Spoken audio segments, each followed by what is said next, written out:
Nice to meet you. Nice to meet you as well. So I really love Shizuo Yojima, and I was hoping that you could say something he would say. Do you have a favorite line of his? Isaiah. Everybody's favorite line, right? Isaiah! Thank you so much. Hi. Hi. Before I say my question, I just wanted to say, like, I love you as a voice actor as Haji Itachi. Oh, thank you. My question is, what was your favorite moment in Blood Plus' Haji? Wow, that's a good question. I think probably Haji's last speech during the final battle when he's protecting Saya and he finally gets to sort of say what's been on his heart the entire time. I think that was probably the most satisfying. It's like, wow, talk about anticipation. 50-some episodes before we can finally get to the speech that really means the most to him. So I think that was probably my favorite moment when working on the show. Thank you. You're welcome. Hello. Hi. I just want to know your favorite thing about Itachi and voicing him. I'm sorry, it's a little difficult to hear you. Could you speak up? Your favorite thing about Itachi and voicing him? My favorite thing about Itachi and voicing him is that from the very beginning I understood that he loved his brother. Naruto was an interesting thing because when Naruto first started in Los Angeles, we knew we were all going to end up working on the show because it was huge and so long and had all these characters. So eventually, probably everyone was going to get some character somewhere. And I got a character very early on, this character of Ebisu, who was sort of crazy over the top. Ebisu is going to train the young Hokage, you know. And so I'm doing Ebisu, but then Ebisu disappears after like the third or fourth episode and doesn't show up for quite a long time. And so I wasn't doing anything in Naruto, and I thought, well, this is a little weird, I wonder what. And then this character shows up in like episode 80, right? They're up to episode 80 now, and Itachi shows up. And I go, how important can a character in episode 80 be? Oh my god. Right? Because I walk in, and the director had all these enameled pins of all the main characters that she'd been handing out to the main characters. And she'd handed out Naruto and Sasuke and Sakura and everybody, and the last one she had was for Itachi. And I come in and she's like, Pikachu, I choose you, you know? And I'm like, what is this enameled pin for Itachi? Why is this character so important? Oh, you mean he's Sasuke's older brother? Oh, and he's the leader of the bad guy. I get it. Okay, roll tape. And from the very beginning, I'm watching this and I'm going, as an actor, I have to figure out psychologically what's motivating this character. And he is all up in Sasuke's face. That first session we did that, you know, he pins him to the wall and says, you don't have enough hate. And I was like, why is he doing this?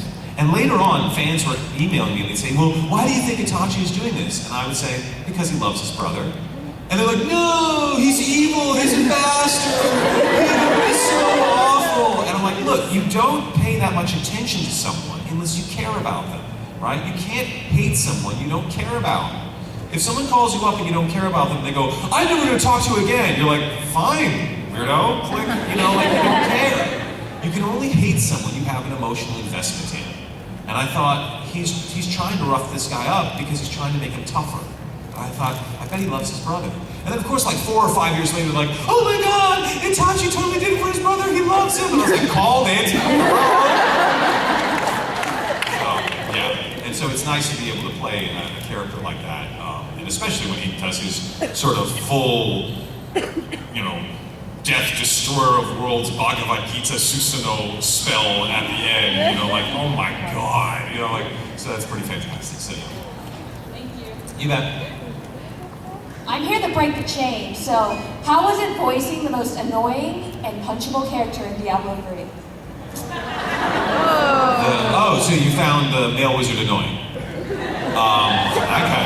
I got paid, baby.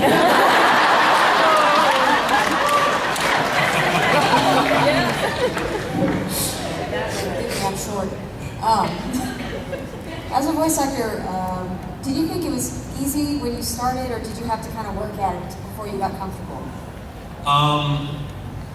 When I started, was starting out as a voice actor difficult or easy? Well, I had been training as an actor in theater for many years. I had majored in theater in college, and I was going to grad school for theater in New York. when I had the opportunity to contact some studios about voice acting. And if you want all the gory details about how I broke into voice acting, please feel free to check out the podcast. Episodes 4 and 5 are like a two-parter where I explain all the details of how I got in. But in a nutshell, it was tricky at first because I had to work out this coordination to work on anime of matching lip flaps, right? It's something that's unique to ADR, automatic dialogue replacement, having to match the lip flaps of the characters on the screen. So there's this whole technical skill of patting my head and rubbing my tummy that I had to work out before I could even start bringing the emotionality of my acting to bear on the character. And so yes, it was tricky, but you know what? I cared so much about doing the character justice, about making the story as good as possible, that whatever difficulty was in my way, I would steamroller it. Whatever nervousness got in my way, I would ignore it, because the importance of what was happening in the story was so much greater than any little niggling doubts that Crispin Freeman might have. They'd be like, shut up, Zelgadis needs the right voice. Now, let's get this together and make it happen, you know? To the point where the first time I did Zelgadis in a fight scene, I did my best, but I felt dissatisfied. I felt like it didn't do justice.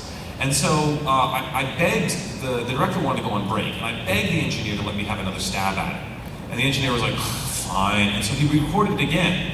And he's like, oh my God, that was a lot better. I was like, yes! You know, and that's still one of my favorite scenes that I did in the early part of Slayers, which is his first fight with Rezo the Red Priest. I actually used to use it in my demo because I thought it was so strong.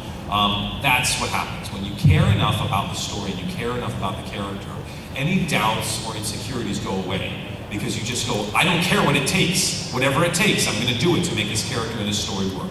That's the mark of a true creative to me. Thank you. You bet. Hi. Hello. It's nice to meet you. Nice to be met. So my question for you is, like, as a voice actor, do you have any advice for someone who wants to get into the industry, but like has never had any acting classes, has never done anything with it, but is just really interested in doing it? Yes, I have all sorts of advice for voice actors. It is the most common question that I get at conventions. Unfortunately, you know, we have a limited amount of time, and you know, I can't work with you on acting right here and now. So I could give you an answer, but it would be very short and pithy and not terribly helpful, right? I'd sound like the Oracle of Delphi. Know thyself. Get in touch with your feelings, you know? And this is all true, but not actionable. You can't now go home and do anything to practice your acting. That's why I created the podcast, okay? The question of what it takes to be a voice actor is very simple. The answer is really complicated because all of you are so different from each other. And all of you have different backgrounds and different abilities and different tendencies. And so the podcast is my way to try to give you something that's actually useful and actionable.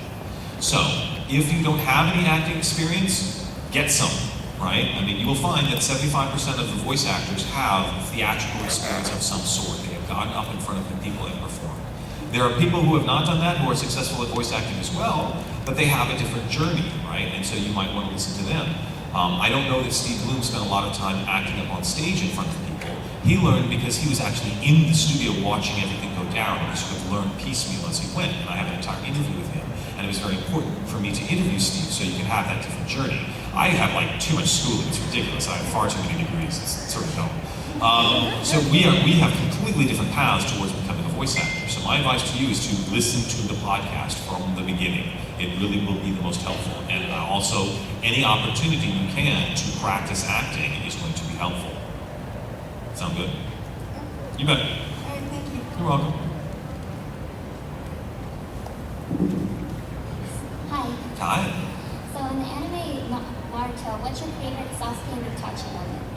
What's my favorite Sasuke Itachi moment in Naruto? Yeah. Yeah, it's a toss-up between that first time I pin him up against the wall and tell him he doesn't have enough hate, and the final moment when I sort of save him and give him power and whatnot. I mean, we knew that day was coming, and so we made sure to get it just right, because that was very important. That's sort of Itachi's whole modus operandi, his whole reason for being, his whole reason for being is to help his brother. So when he finally gets to sort of reveal that to his brother, I think that's a nice sort of opening and closing of that arc. You're welcome.